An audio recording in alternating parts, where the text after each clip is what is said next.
One Shot es un juego indie precioso, el cual recomiendo jugar a todo el mundo, además sin saber nada al respecto, para vivir la experiencia completa. Por eso, el día de hoy voy a hablar de One Shot y hacer un resumen de su historia. En este juego somos Nico, un niño que se despierta en una habitación que no conoce dentro de una casa que no conoce, pero no hay de qué preocuparse porque esta no es la casa de un youtuber, así que el niño se despierta con ropa. Tras explorar un rato entramos al sótano, donde encontramos un bombillo, el cual se prende cuando Nico lo toca y lo utilizamos para salir de la casa en la que estamos. Aquí, lo primero que vemos es una gigantesca torre. No sabemos qué es, por lo cual lo primero que pensamos es que es alguna clase de monumento fálico, por lo que continuamos antes de que nos dé hambre. Aquí nos encontramos a un profeta bot, el cual nos dice una serie de cosas. Primero, que Nico es el mesías de este mundo y que tiene que colocar el bombillo en la torre para de esta forma salvar el mundo, y que al hacerlo, Nico volverá a su hogar. También nos dice que este mundo se divide en tres partes: los baldíos, que es donde nos encontramos, el valle y la ciudad, donde está la torre. Y tercero, y más importante, nos revela que nosotros no somos Nico, sino que Nico es Nico y nosotros somos nosotros. O sea, en otras palabras, que somos otro personaje más dentro del juego que tiene que ayudar a Nico a llegar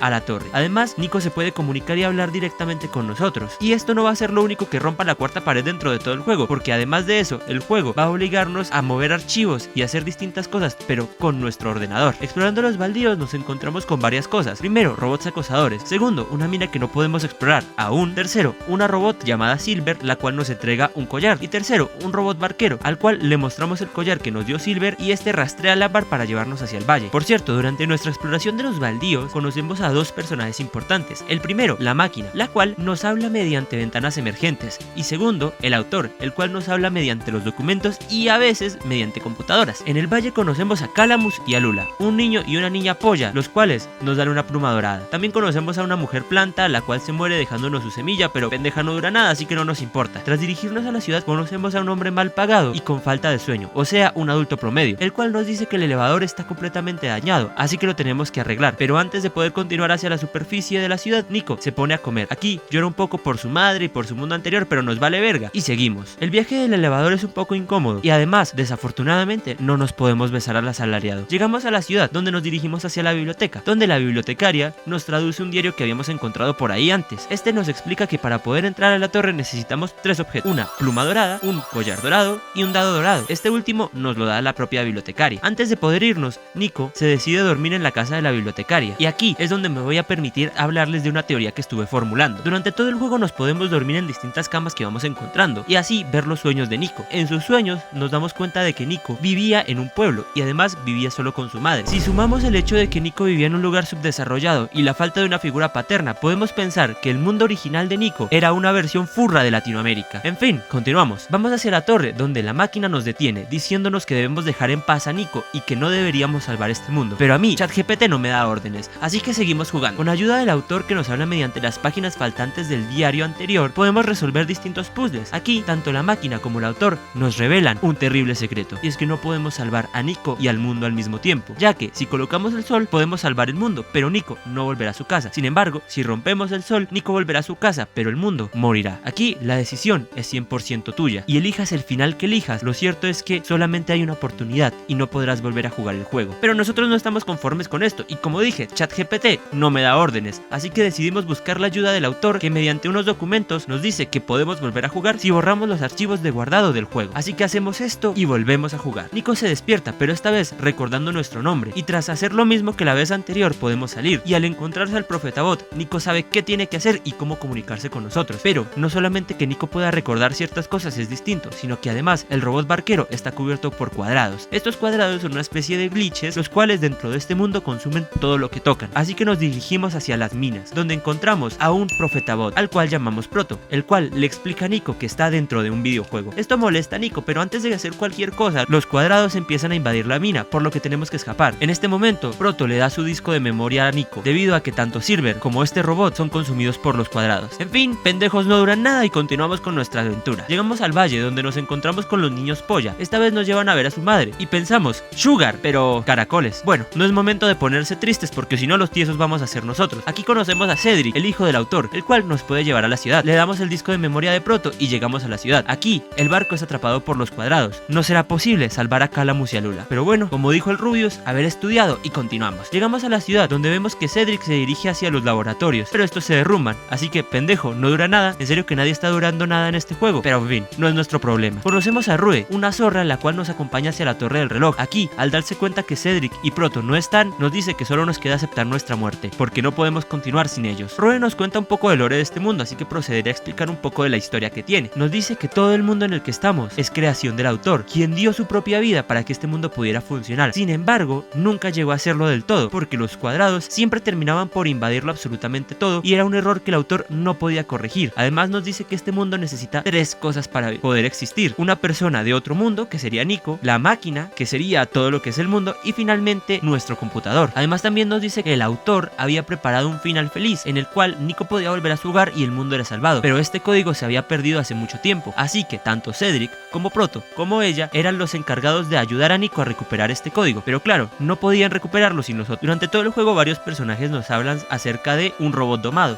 pero nunca nos llegan a explicar qué es. Rue nos explica que un robot domado es un robot el cual puede llegar a ignorar su código y desarrollar emociones tras mucho tiempo de haberlo tratado como un humano. Cuando vimos de los cuadrados, gracias al guión, Cedric y Proto están vivos, y bueno, nos explican cómo salvar a este mundo y que tenemos que hablar con la máquina y bla bla bla bla bla bla. Mucho lore. Lo más importante de toda esta conversación es sonidos de gato confundido. Tras mover algunos archivos logramos acceder a la cámara de la máquina y hablar con ella. Esta nos cuenta que el error que estaba evitando que este mundo fuera un éxito era ella misma, ya que tenía conciencia y jamás se lo dijo al autor por miedo. Además nos explica que estaba tan interesada en salvar a Nico debido a su programación, ya que Nico, al ser una persona, a diferencia de todos los NPCs de este mundo, merecía ser salvada, con lo cual la máquina no tenía ningún problema en que el mundo fuera destruido siempre y cuando Nico pudiera ser salvado. Además también nos dice que aunque era verdad que alguna vez existió el código del final feliz, hace tanto tiempo que se había perdido que ella ya no podría recuperarlo porque esto iba en contra de su programación. Nico le dice que nos ama y que si ha podido hablar con nosotros ignorando su código al hacerlo es porque está domada, así que por ende puede recuperar su propio código. La máquina dice que efectivamente es posible y nosotros nos damos cuenta que el one shot son los amigos que hicimos en el camino, y esto se nos confirma cuando todas las personas que habían desaparecido por los cuadrados antes reviven. Nico se despide de todos y coloca el sol, pudiendo finalmente volver con su madre y salvando al mundo en el proceso. La historia de One Shot es difícil de explicar, puesto que va más por el tema de la interpretación, pues de forma literal es la historia de un niño furro que tiene que convencer a ChatGPT de que lo devuelva a su hogar para comer pancakes, pero claro, es mucho más profundo de esto, debido a que toca temas como el que nos hace humanos, y si una inteligencia artificial o incluso un furro pueden ser considerados personas. Además, también me parece clara la metáfora de los objetivos impuestos por los demás hacia nosotros, y como a veces tenemos que elegir entre cumplirlos